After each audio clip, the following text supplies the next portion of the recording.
আজকে দেখো 2 কেজি পাকা আম দিয়ে এমন জ্যাম বানিয়েছি যে বাজার মানে একবার জ্যামটা যদি খান না বাজারের জ্যাম আর খেতে ইচ্ছা করবে না।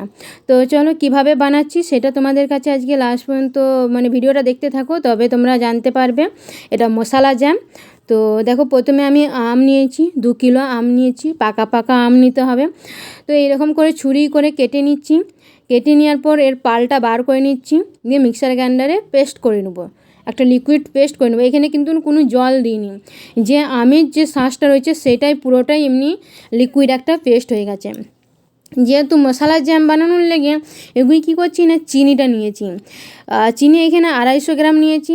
2 কিলো আমে 250 কিলো চিনি। আমটা বিশাল মিষ্টি ছিল বলে 250 গ্রাম চিনি দিয়েছি। তোমাদের যদি আমটা টক থাকে তাহলে চিনিটা সেরকমভাবে দেবে। আর এখানে দিয়েছি গোলমরিচের গুঁড়ো 1 চা চামচ, দিয়ে চিনিটাকে ভালোটি করে জোর আছে ক্যারামেল করে নিচ্ছি।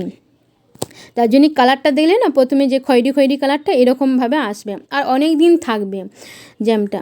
তো উপর থেকে আমি 2 চামচের মতন ছোটো এলাচের পাউডার, মানে ছোটো এলাচ এনেছিলাম ঘরে পেস্ট করে নিয়েছি, ছোটো এলাচের পাউডার দিয়ে মিক্স করে নিচ্ছি।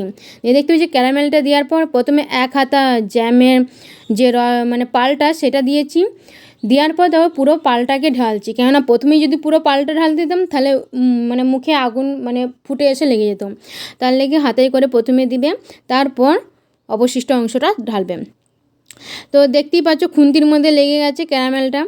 এতে ভয় পাওয়ার কিছু নেই, আস্তে আস্তে যত মানে পালটা ফুটতে থাকবে তত ক্যারামেলটা আস্তে আস্তে গলতে থাকবে, এতে ভয় পাওয়ার কিছুই নেই।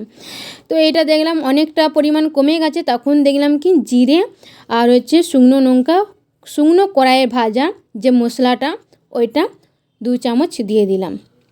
তো দেখতেই পাচ্ছ এরকম কালারে চলে এসেছে। আমি প্লেটের মধ্যে দিয়ে দেখছি হয়েছে কি না হয়নি, হাতে দিয়ে দেখলাম হয়নি। তোমাদেরকে হলে তোমরা কিভাবে বুঝবে এটা হয়ে গেছে বলে সেটাও আমি তোমাদেরকে দেখাবো। আর যারা ফেসবুক থেকে দেখছো অবশ্যই ফেসবুকের পেজটাকে ফলো করে রাখো, আর তোমাদের কাছে ভালো লেগে থাকলে অবশ্যই কমেন্টের মাধ্যমে জানাবে এবং লাইক শেয়ার করো। আর হচ্ছে যারা ইউটিউব থেকে দেখছো অবশ্যই ইউটিউবটা চ্যানেলটাকে সাবস্ক্রাইব করে রেখো, যাতে পরবর্তী ভিডিওগুলো ছাড়লে তোমাদের কাছে পৌঁছে যাবে অনায়াসে।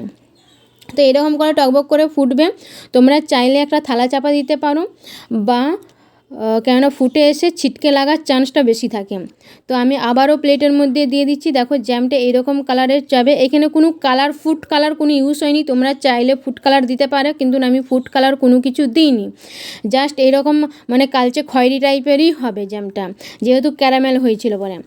তো এরকম করে দিয়ে দেখলাম যে হয়ে গেছে, তোমাদেরকে হাতের সাহায্যে দেখালাম। এরকম কাচের বয়ামে আমি কুড়ি রাখছি। আর জ্যামটা দিয়ে অনেক কিছু খাওয়া যায়, তাই নয় কি? চলো এখানেই ভিডিওটা শেষ করছি, ওকে।